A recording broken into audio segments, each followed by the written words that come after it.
Alright, so we're back on the noob account, and I have some rather unfortunate news to share. I just finished recording for like 30 minutes and found out that I was muted the entire time, which kind of sucks because I went over a lot of really important information regarding the accounts and the video structure and whatnot. And I did a bunch of quests too that I wanted to showcase off, but I guess that's all for naught now. But anyways, to give everyone here watching a quick rundown of what I was doing, I was showcasing this quest, right? Um, be talking about like how there's these yellow exclamation marks on the map that indicate stuff you want to search for a quest such as this one. And then I also was showcasing Assassin Sarah because we got her last video from doing our Guide to Saving the World quest line. So yeah, I was showing off what her perk does, what ninjas do, what her abilities do, and whatnot. Um, I will have to make another video as Sarah, right? But I could just showcase her off right now. Well, I would, but I think the Outlander is what I want to showcase off right now for this upcoming campaign quest.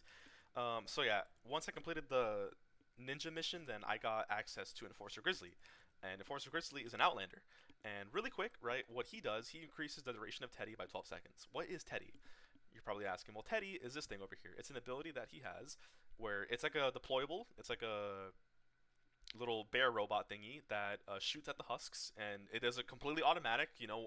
Once you put it down, it pretty much fights for you, and it lasts 15 seconds, and has a cooldown of 60 seconds.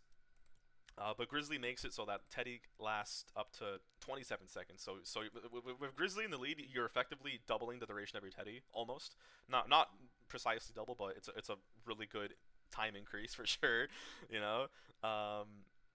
And also the cooldown of Teddy starts like the moment you actually place it down. So 60 minus 27 would be 33. So yeah, that's pretty cool. Seismic Smash is also a nice ability. It makes so that whenever you press it, you slam your fist into the ground and it creates like a fissure of damage. And if stuff didn't get killed by it, then what's gonna happen? They're probably gonna get like scattered a bit to like the sides or maybe stagger a bit backwards or whatever. So it's a pretty fun ability. I'm a big fan of it.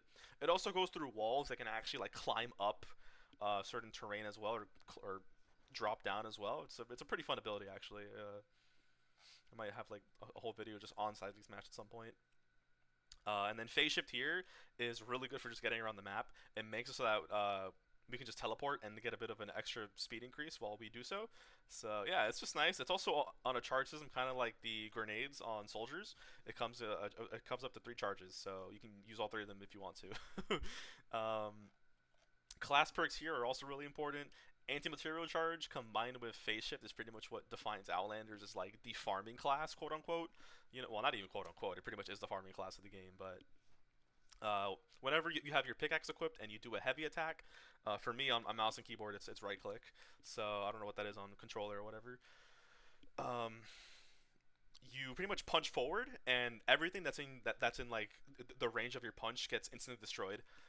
So yeah, and then you get to harvest whatever you would have gotten if you just pickaxe them, it's really nice. It does cost energy too, by the way. Keep that in mind. It does cost 45 energy, and you can have up to 100, 120 if you have a beacon, but that's for or a pylon. But that's for a different story. So yeah, there are a bunch of heroes in the game that make anti-material charge better, or they give you a bunch of energy that can make you use anti-material charge a lot more. But that's the topic for a different day. In the zone is nothing serious. It just gives you some extra pickaxe damage when you hit stuff 5 times in a row with the pickaxe. Keep in mind that whenever you do swap weapons or whatever, you do lose the buff. Keep that in mind. But yeah, extra pickaxe damage is nice right now because it allows us to just break stuff quicker, when we're not using our anti-material charge. And a bit of a speed buff is always appreciated too. Um, Also, when we're also in the zone, then we also can see nearby containers glowing. This is stuff like treasure chest or ammo boxes, or just stuff that we can search that might give some good stuff, like toolboxes or fridges or I don't know, just boxes in general, I guess, right? So yeah. Last but not least, we have a loot llama. So Outlanders have these things called charge fragments where they don't really they're pretty good, right? And they're always scattered around the map. They come in either blue or purple. The blue ones are just regular charge fragments, and charge fragments are good for Teddy. Teddy and this other ability that Outlanders have called Shock Tower. What they do, or what charge fragments do for these abilities, it makes so that they have less cooldown the next time that you use it. So, and I believe it shaves off 10 seconds. So in Grizzly's case, right, if we have a charge fragment and we use if we use Teddy with Grizzly in the lead, what's going to happen is that our Teddy is going to be just reduced flat by 10 seconds, so it's going to start at 50, and then it's going to be ticking down from 50. And then Grizzly lasts 27. That sounds terrible to say it that way. Grizzly's Teddy has a duration of 27 seconds, right, with him in the lead. So 50 minus 27, well, I think that's 23. 23, right? So yeah, that's the effective cooldown on Teddy currently when we have Grizzly in the lead with a charge fragment. So pretty nice. But yeah, I'm just gonna be going into this mission right here, and yeah, I did a bunch of other side stuff here. I leveled up some schematics, made a weapon and stuff like that. It was a really important stuff that I was doing. I got the Pulsar 9000 from a sci-fi llama. I leveled up our Tiger Jaw, and I made a schematic out of it as well. Leveled up our Breacher a bit. Showcased like what ninjas do and stuff, but it's okay. This is like kind of like a new take, and yeah, I'm probably just gonna be doing this campaign quest, and then maybe this campaign quest, and I might do the SSD, or I might save it for a third, or yeah, for like a separate video. I'll see how I feel. But yeah, let's just hop into the mission and show what Outlanders can do. All right, so we're in the mission, and I can finally showcase what Outlanders do. So let me actually go to quest real quick, because I know Lars has a quest for us to do. Yeah, so I actually already harvested objects. It says as an Outlander, but this is when I was Sarah, so I guess this is just bugged to like work as any class. Let me just make sure I'm not muted. Okay, cool, I'm not. But yeah, so as you can see here, activate anti-material charge by using alternate fire while holding a pickaxe. Activate in the zone. Interact with any Outlander fragment. So right here is a perfect example. This is a charge fragment, but because it's purple, it's a llama fragment.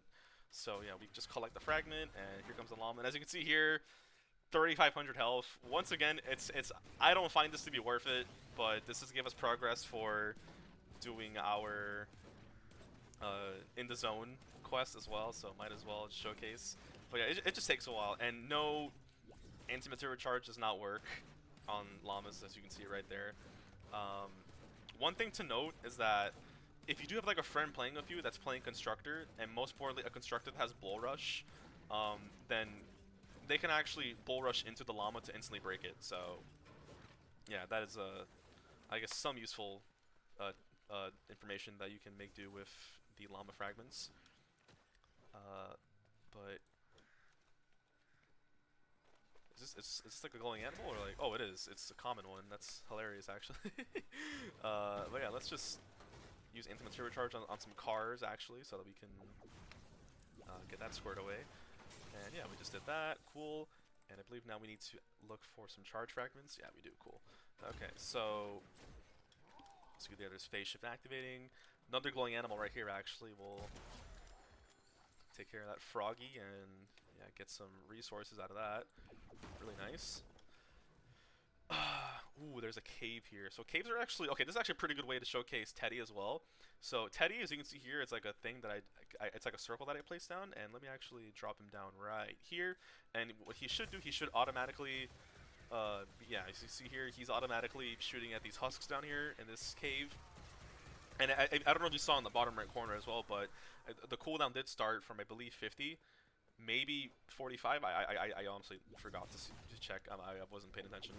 But yeah, it did start from a much lower cooldown than what Teddy should originally start at, which is 60. So yeah, keep that in mind. Also, whenever you use a charge fragment on Teddy, you actually don't need any energy to use it. Teddy doesn't consume any energy when you are using him with a charge fragment, and you can tell how many charge fragments you have because of that of the number next to Teddy. The 0 there means I have 0 charge fragments, you know. But you know, once I start seeing more of them around here, then you know it's gonna be like, you know, it's gonna show a 1. It showed a 1 before, and then if I have 2 of them, it's gonna show 2, and then you know, so on and so forth. I kind of wanna find a fragment real quick before I cut, or I can just cut to when I find a fragment. I think that'll be ideal. All right, so we found another fragment right here. Collect it. It's a llama one, right? But I'm not even gonna bother hitting it like how I was mentioning before. And yeah, I'll be back when I find another one.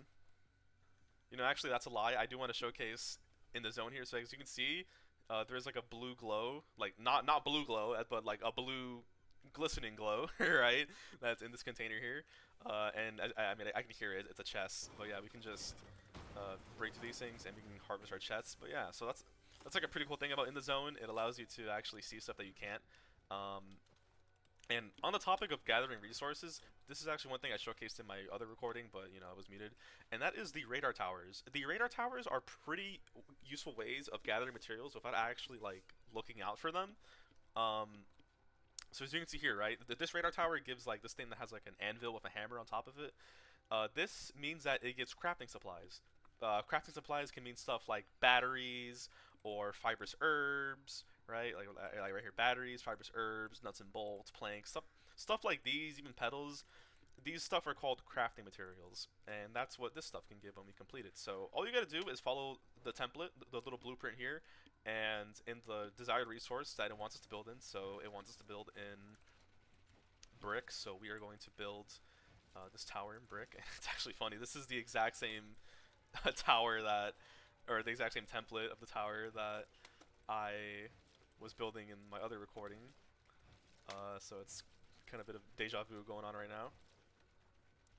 And yeah, of course, you know, this might take you a bit if you're not savvy in editing or whatever, and you know, building in general. But you know, as you play the game more, then you're gonna be better at building, editing, and stuff like that. It's no rush really. I just know how to build it fast because I've been playing the game for years. So yeah, and yeah, once we hop on down, activate the radar dish, we get our rewards, and like you see, quartz, duct tape. Those are fantastic resources to get. Oh, and right here we also got some copper and some quartz. These are really important to get. Copper, of course, helps us actually build stuff, and quartz is just a great material in general because it allows us to build build really good traps or really good traps that need quartz, and also later on in the end game, we will be actually needing to build weapons in quartz. So keep that in mind. And what we got here, just a regular charge dragon as well, which is a blue one, so it just automatically gets destroyed once we interact with it. And yeah, so let's head on over to this. Actually, we should actually head over there in no time. There is a survivor that I guess we can defend here. I don't really care about that right now. No, sorry, bro. I don't really care about that. But yeah, let's just drop the atlas here. There was some dialogue that plays here before we actually get to showcase what we can do for the mission. I'm just waiting for my energy to recharge so I can anti-material charge this stuff. Okay, so right here, when I place the atlas, you can see right there the environmental status update. That is really important because what that means is that, so up to this point, right, they've been giving us defenses where husks only spawn in like one defined area. But now, right, this is going to be showing us a husk spawn where they're coming in from two different areas, right? And it's probably going to be rotating throughout the mission. And when I say rotating, I mean changing spawns. And also, did that survivor actually live? There's no way, bro. What the heck? Now I gotta check this out. Wait, where'd he go? He's gone, I guess. Okay, whatever. I'm wasting time. Take care of the lava there. Nice. Get back our in the zone. Tame the Velociraptor. Very nice. So, yeah, so what was I even talking about? Wait, oh my god, I'm having such a brain fart. I don't know what I was talking about. I actually don't know. I think I was talking about Outlander. You know what? Whatever. Let's just do the thing. So we can actually build it on whatever. I'm just gonna. I don't know. I should build it in metal actually. Now that I'm talking about this, metal is obviously the strongest resource when it comes to you know, health and stuff. Oh yeah, I was talking about the storm. Yeah, the rotating storm. The rotating storm is basically what it is that the storm will change spawns throughout the mission. So for example, like right now it shows us coming in from the east and the west, right? But there might be a time where it rotates a couple minutes in to like the south and the north, for example. So yeah, keep that in mind. Here we have some ramps and then some edited cones like this. Or, oh my god, well, I mean, you can also just edit the cone like this as well. Oh, I can't? Excuse me? Sure, whatever. Be that way. Yeah, we're just doing a standard pyramid build, it seems like, over here. That's what they want us to do for this mission. Oh, yeah, and then the cone on top, like so. And then I'm assuming Penny's gonna want us to build stuff over here, right? Yeah, for sure, okay. Yeah, so the floor will be out of brick, and then we can make this out of metal. Pretty cool how they have like these cool templates actually. It's pretty fun to do, I guess. Something like this. Like so. And this. This. Perfect. And then place some traps, okay? Place some traps is what they tell us. Okay, so the traps I have on me right now are nothing special. They're all pretty bad actually. But we can definitely put some wooden floor spikes. I guess like I don't know where they're coming from, like over here. We can actually funnel them a bit like this.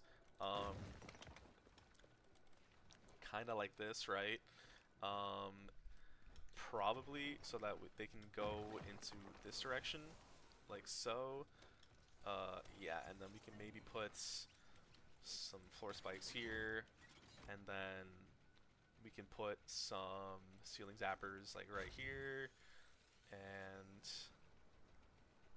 some more, I guess, some wall darts here. I'm just using all these bad traps so that you know, it doesn't really matter at the moment, right? So we can put some of them there, and then we can put some traps on this side too as well.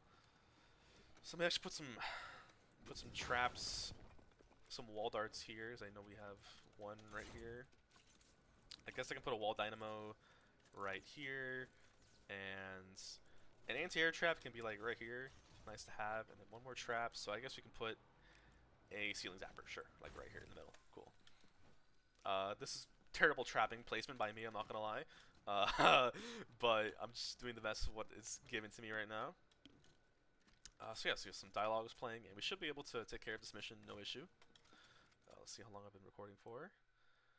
Set a little over 17 and a half minutes. Not the worst. Yeah, so now we have to activate mission control.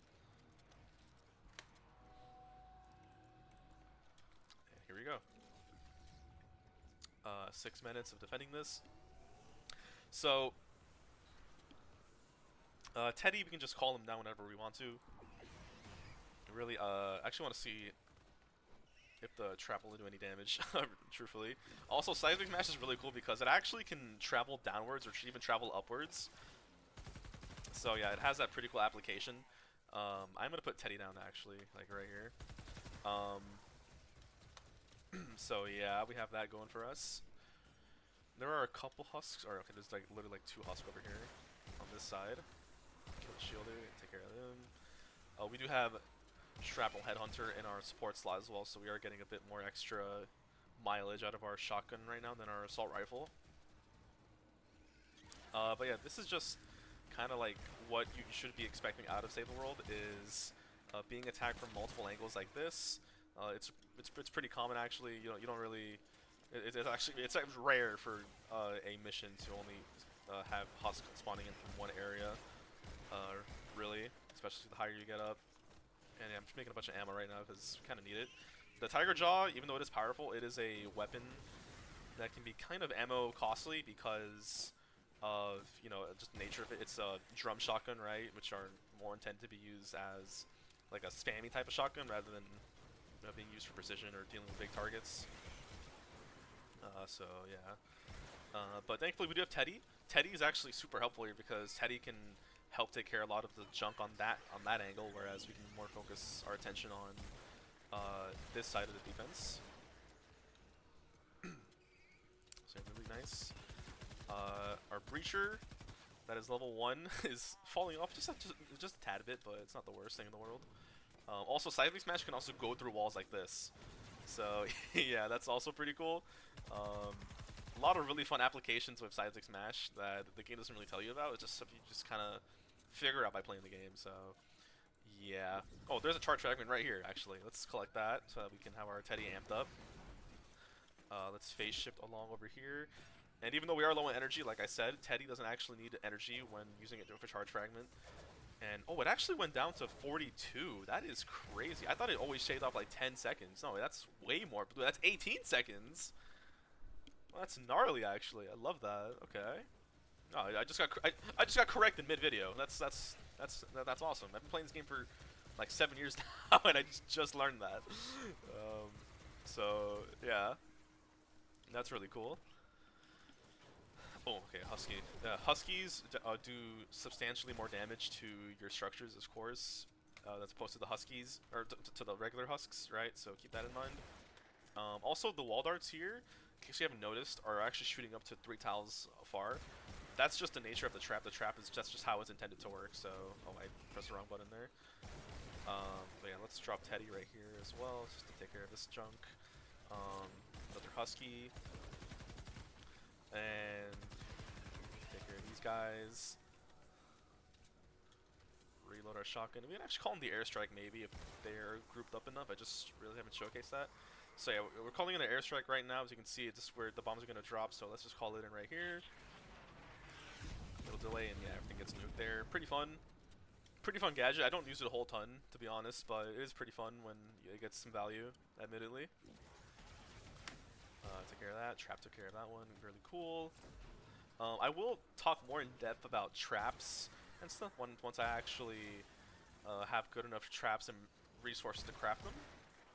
But bottom line is, wall darts can shoot up to 3 tiles far, like how they're doing right now, and they have really high physical damage, which is really good against these types of husks because they are physical husks. They're non-elemental, so a non-elemental husk take the max amount of damage from physical damage, such as what my Tiger Jaw is doing right now, or what the wall darts would do. The wooden floor spikes down here, they do some damage over time, and then they also slow down the husk for 6 seconds when they first step on the wooden floor spikes, and that effect keeps resetting every time they take another tick of damage from it, so it's pretty cool. The ceiling zapper, what it does, it just shoots one single bolt of energy at a target that is beneath it. Only one target, right? So it's pretty bad for these scenarios where there's like multiple of the regular husks coming in through this little opening. It's more intended for zapping stuff like the Huskies or like a Mist Monster, for example, that we'll probably see later on as we keep playing. So yeah, the anti-air trap is pretty self-explanatory. It shoots anti-air darts, you know, that shoot stuff like the bones that these guys throw, the pitchers. It also is super good at taking care of lobber skulls. Lobbers, you know, they throw their purple skulls or maybe throw the beehives, right? And the anti-air trap just deletes it out of thin air whenever it's in radius of it. So, yeah, really, really, really important trap, in my opinion, that you should consider finding if you haven't gotten one. But yeah, we have a little under 20 seconds left of this defense, and I explained a whole lot, and I hopefully did a good job at showcasing the power of an Outlander, and even in a defense, you know, despite being the farming class, it's still pretty good at holding up their own on the defenses, thanks to the likes of Teddy being kind of like a sentry, and you know, Seismic Smash being able to knock back stuff and kill big groups of husks, and they also got a phase shift to just move around the defense a bit more smoother and stuff. So yeah, that was this mission, and I'll see you guys back when I return to home base. Alright, so back in home base, collecting my rewards. I got some copper, I got Warden Kyle, which I will talk about in just a minute. But what's important here is that we have our building upgrade level 2. This is so important. So in Save the World, right, if you're like a Battle Royale player or something like that, or you've never seen Save the World content before, you can actually upgrade the health of your structures in this game. And we also have hero team support as well, which is pretty good actually. Yeah, that's actually really important. But yeah, but in Save the World, you can upgrade your structures up to level 3. We don't have access to level 3 at the moment, right? We just we just got level 2 right now, but yeah, they go to level 3 and they are super important at reinforcing your defense especially against like higher power level targets and whatnot. In endgame, pretty much everything is in tier 3. You know what I mean? It does cost extra resources to upgrade. For example, you know, to build one is 10 of the resource. To upgrade to level 2 is 20, and then to upgrade it to level level 3 is 30 of that resource. So in total, 60 of the material to actually get it to tier 3. And that's just one structure, so keep that in mind. But yeah, what's our next quest that we got going on? It is rescue the survivors.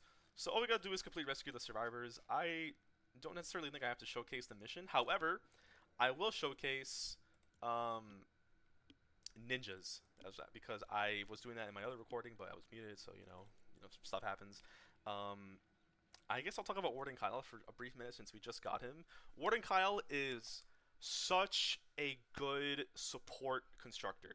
What he does, he makes so that whenever you or your allies are standing on structures affected by your base, then you get health and energy over time. This is just really good for sustain. I don't even use healing traps anymore because on my main account, he's always in my builds because, or always in my loadouts because it's just such good sustain. And it's not only affecting me, but if you're playing with your friends or playing with randoms in like a squad of 4, you're all getting healing over time just for free, just for standing near the objective, which is really nice. So yeah, in the commander, not really my cup of tea because there's a lot better commanders, such as just base Kyle. He's probably one of the best ones for sure, if not the best one. But in the support, I think he's like a staple in the support slot. So yeah, it's nice that they gave you this guy for free actually by doing this little event they got going on. But Sarah, right, is a really good ninja. Ninjas are pretty cool because they are more focused around melee weapons and abilities, kind of like Outlanders. Outlanders have good abilities too. Ninjas have excellent abilities too as well. Except Crescent Kick. We don't talk about Crescent Kick. Thankfully, Sarah doesn't have Crescent Kick. But her perk is that she makes so that our melee weapons do extra damage whenever, yeah, because whenever she actually attacks with a melee weapon, she gets the stack of something called Assassination, and Assassination lasts 5 seconds and increases melee weapon by damage by 18% in the commander slot, um, up to 5 times. So I believe that's like a 90% increase, which is pretty good. That's just nice to have to be permanently doing nearly double melee damage for free. It's kind of nice. I don't know. But yeah, and then here we got Mantis Leap. Mantis Leap is just a double jump, and it comes with the added effect of ninjas not taking fall damage. And Shadow Stance as well is really cool too because it makes so that whenever we kill an enemy with a melee weapon, we enter our Shadow Stance for a bit. And while we're in our Shadow Stance, we actually take less damage and have increased movement speed. I talked about armor in my last video that I showcased on the noob account, and what it is, it's just damage reduction. And there is a formula for it. It is the armor value divided by 100 plus the armor value. So in this case, it would be 60 divided by 160. So let me actually do the math on my phone real quick. Right here, and then times 100 to get the percentage. 37.5% damage reduction, which is a pretty solid damage reduction. That's over a third of damage that is being reduced whenever you're in your Shadow Stance, and it fits the ninjas really well because they're the ones that are up in the fight, brawling it out. So getting the extra speed and damage reduction is just kind of nice. I will talk about the abilities, but I think I'll save that for when I actually go into the mission. What else can I talk about here? Do we have any? Oh, I guess we can research something that we got. These are all pretty garbage, I'm not gonna lie, but I guess we can research this, sure. Resources. We have a lot of mini llamas. I guess we can take a little pit stop and redeem all these mini llamas that I've been collecting through the campaign. Mini llamas are nothing crazy. All they really do is give a bunch of gold and blue survivors and maybe some lower tier schematics, right? This is actually a pretty good haul for just starting out. A bunch of XP as well. Bunch of XP, some decent schematics. We have a new trap as well, and some blue survivors. Not even terrible actually. Some solid, some like okay blue weapons as well. Actually, oh no, this is actually a pretty good one. I think this turns into the Stabsworth when it's an epic and legendary, which is pretty good. We also did get a lead survivor that is rare, which is pretty cool. Check out our squads for a minute. Yeah, that's actually better. Oh yeah, that's so good. Wait, that's such a good increase. Can we also upgrade you as well? Oh, I don't have access to that yet. At least I don't think so. Yeah, I don't have access to upgrading survivors yet. I think we have to just do some more campaign. Any matching personalities? Yeah, we have this guy here with matching personality. All right, yeah, that's fine for now. We can leave it like that.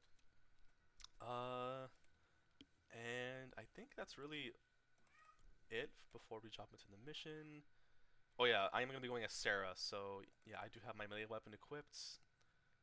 I mean, I can even use one of these weapons really, but I'll just stick with this ruler sword. And yeah, so let's change into Sarah. Support team. Oh yeah. So let's go Sarah, and we do have our shotgun, so I am going to keep Shrapnel Headhunter in there.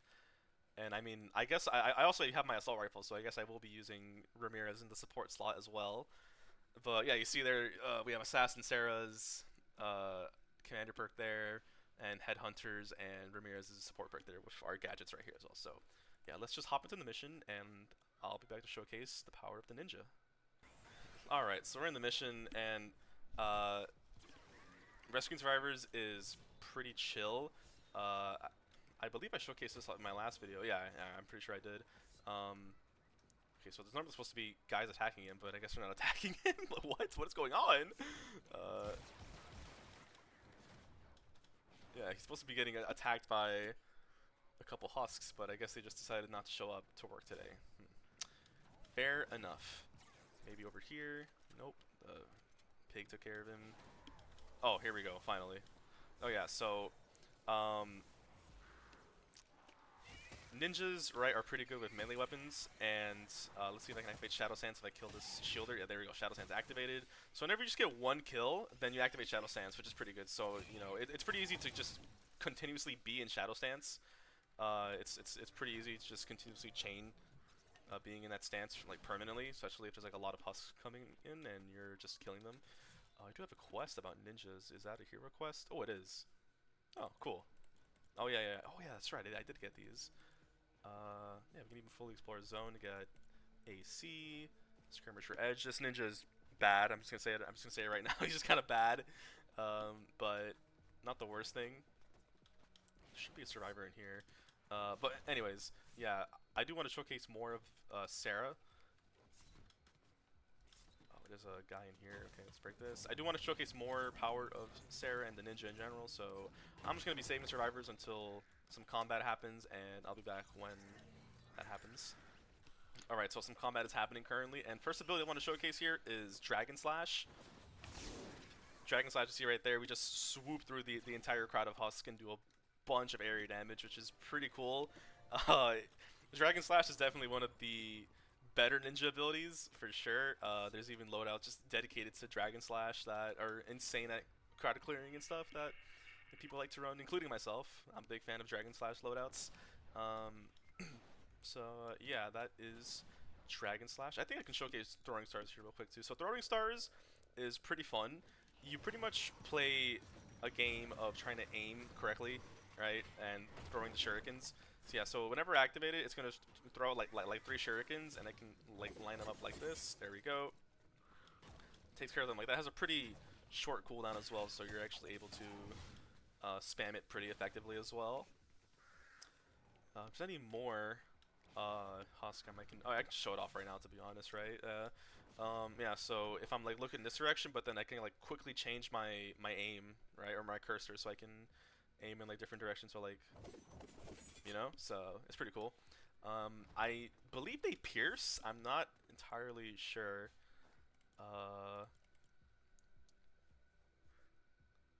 Volley of Throwing Stars. Sometimes it seems like they pierce, sometimes it feels like they don't. But regardless, it's just a nice quick way for the ninja to actually do some range damage when, you know, because ninjas are most likely going to be walking with like a sword or a melee weapon in their hand, right? So having the ability to do some range damage is just kind of nice and appreciated. So yeah. Alright, we got some more combat here, and now we can show off Smoke Bomb. Smoke Bomb is pretty cool. It just creates like a giant cloud in this area that will do damage over time, so let's just throw it off right now. There we go. Damage over time in this cloud.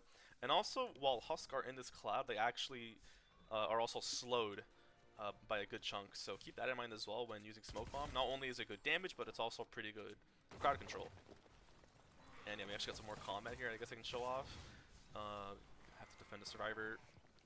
So yeah, as you can see here, we're activating our Shadow Stance. We're getting our Assassination stacks as well. That's also another important thing. We have our Assassination stacks so that Sarah is doing more damage with the sword that we have, like so. And don't be shy to use your abilities at all. Energy comes pretty quickly, at least in this stage when we're not spamming our abilities and whatnot. Of course, there are heroes that can help us get some energy back, right? But right now we're not really too worried about our energy consumption because our cooldowns aren't low enough to be too worried about energy. But yeah, it's pretty much ninjas. As you can see here, I am doing melee combat, but I'm also doing a lot of ability-based combat. So ninjas are like a pretty good balance between these two. And then of course, when you get more heroes and stuff, when you make your own loadout, you can decide whether or not you want to put more of an emphasis on ability damage, right? With heroes that actually increase the damage of your Dragon Slash or your Throwing Stars or your Smoke Bomb or even cooldowns, right? You can even, or if you want to spec more into actual melee damage, for example, Sarah is like a prime candidate for including in a melee damage build because of her perk. Her perk just gives her more melee damage, right? So why wouldn't you want to have like a melee focus build with Sarah, and then have like the abilities as like a nice little add-on. For example, as you can see right here, the Smoke Bomb just clears out this whole crowd of husks. It's kind of gnarly. And then we can use Throwing Stars here that I completely whiffed every single star. Dragon Slash to take care of that guy, and yeah, that is pretty cool. That is the ninja in a nutshell. As you can see here, I'm double jumping across the map. I'm not taking any fall damage, and it's just an all-around good time. Let's just throw an airstrike for the vibes. You know what I mean? An airstrike for the vibes. So yeah. Oh, we got another guy to defend here. There we go. And yeah, there we go. So yeah, that's pretty much all I wanted to showcase for now. I just have to sit through this whole mission and rescue every survivor or just wait till extraction. But yeah, that is the ninja in a nutshell. And I'll be back once I'm ready. Alright, so I actually want to showcase this. I believe this is our last survivor that we have to save. So, in Rescue the Survivors, right, you really only have to save 6 survivors to actually get progress of completing the mission. But, there are more than 6 survivors that just spawn on the map, right? So, I believe it's up to like 16, maybe 17 survivors that can spawn on the map. But if you just save at least 15 of them, what happens is that Ray says, "Congratulations, you saved everyone," even though there's like one more on the map that you didn't save, but it's whatever. Right? And then she just extracts you out of the mission.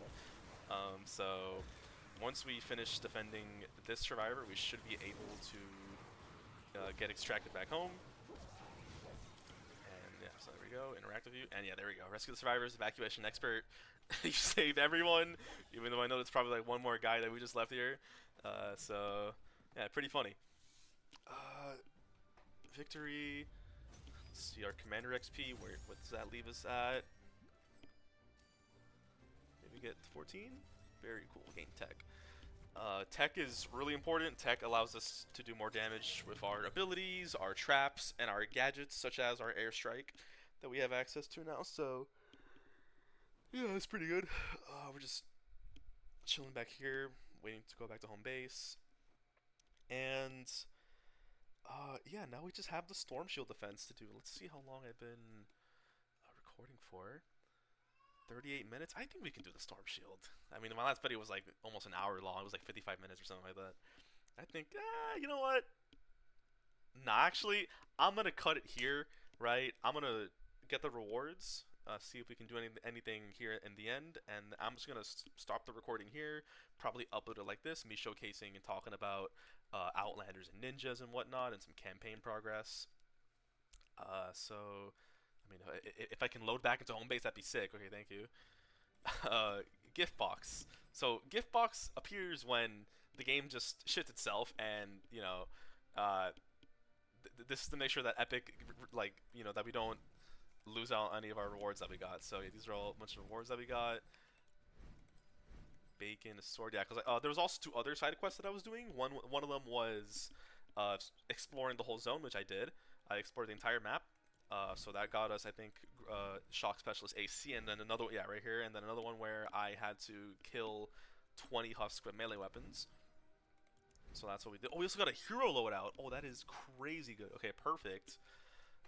So Yeah, let's see actually. Yeah, let's check this out. Do we have hero loadouts now? Do we have access to that? We do. Yes, yes. Let's go. We have hero loadouts. So this is so nice because now we can actually have preset loadouts instead of always having to change out heroes. So I mean, for like Sarah is good here, right? And I guess here I'll put like Grizzly for now because he's probably one I'll be playing a lot of as well.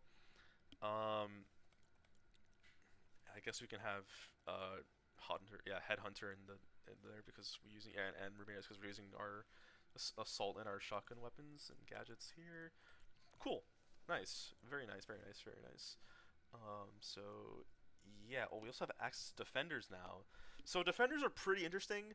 Before they used to be like an entirely different thing, where they were more of kind of like a sentry that you place around a defense, and you give them your own weapons, and they use your own weapons to shoot husks. But they've since reworked that system, and now they are like slotted into your hero loadout, and you can just have a defender.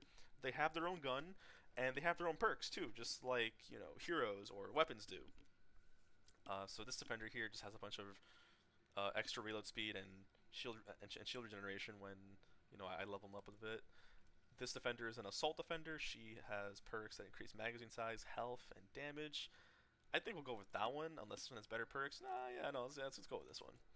She can follow. Yeah, so now whenever we go into a mission, this defender is always going to follow us around, and she's going to be trying to shoot husks that are trying to get close to us. So it's some fun stuff that we can get. We can also the wall launcher. We can actually research this. This is an incredible trap that I'm glad I got access to now. And yeah, right here, got a bunch of schematics that I should probably recycle. Yeah, matter of fact, let's do that right now. We don't need these level 1 garbage schematics. Like respectfully, we don't need those. We don't need this thing either. This is also good for collection book as well. Which Viper is a bit more? I kind of like the crit damage more actually. Yeah, let's go with that. We already have a higher tier wooden floor spikes, so I'll just get rid of this one. We don't have that yet. We have 2 dynamos. Oh, nature and energy. I'm actually gonna leave that like that. I'll get into all that stuff eventually, but we'll leave that like that. I will never use this weapon. This weapon's terrible. I probably won't be using this thing either. Yeah, it's just nice to have for now. We get some collection books, some schematic XP and whatnot. See if that actually leveled up anything in our book. I don't think it did. It's all good though. Uh, and last but not least, check out our backpack. Make sure we have everything in order. Probably recycle some of these stuff. We don't really care too much. Anything else that I'm missing that we got? Oh yeah, we got AC and Skirmisher Edge as well. Level up defenders. Yeah, we can also level our defenders. So defenders should be, I believe, under heroes. Or where the hell are they? Are they in armory now? Oh wait, no, I know what's happening. It's the same bug that happened where I completed SSD 3, right? And then it said I had access to to the gadgets, and then it didn't actually happen until I completed like these 2 quests. So or yeah, until I completed this quest. So I guess I can't showcase leveling up defenders, but we did get the extra loadout, which is pretty good. Also, I think I got a weapon. Yeah, I did. So we can actually change that out with that. Use that for the time being. And survivors. Check out our squad. See like if any matching personality ones. Nope. So we're just gonna leave it like that. And yeah, so AC is also an Outlander. Shock Specialist AC. He's also an Outlander, but he's a Shock Tower Outlander. Whereas Enforcer Grizzly, he is a Teddy Outlander. So as you can see, Teddy Seismic Smash Phase Shift, and then AC here has Shock Tower Phase Shift Seismic Smash. So it's pretty much just like pick your favorite at this point. You know what I mean? So you don't really have like I wouldn't say one or the other is better. However, Teddy is probably more sought out after because it lasts longer. It's more automatic. It's also just stronger, respectfully, against bigger targets, and stuff of that nature. And then Skirmisher Edge is a ninja. He is our first epic hero that we've gotten. But all he does, his perk, is that it decreases the energy cost of our throwing stars. So it's like, yeah, he is our only epic hero, but his perk is just bad. There's like no I would rather just have 90% extra damage on our melee weapons than just lowering the cost of energy stars down to like I don't know, maybe like 5 energy. You know what I mean? maybe yeah, it's not really something sought out after. Anyways, that's gonna wrap it up for this video. Next video, we will be taking on Storm Shield Defense 4, and maybe some other stuff. I'll see what happens. If you guys like the format, let me know. I am taking suggestions if I should do some of the stuff off camera, or if I should um, have the Storm Shields be like their own video, or if I should just condense everything and use the Storm Shield defenses as like our chapters essentially to go by in the video and stuff. So yeah, that'll be all for me tonight, and hope you guys have a good one. Take care of yourselves, and bye bye.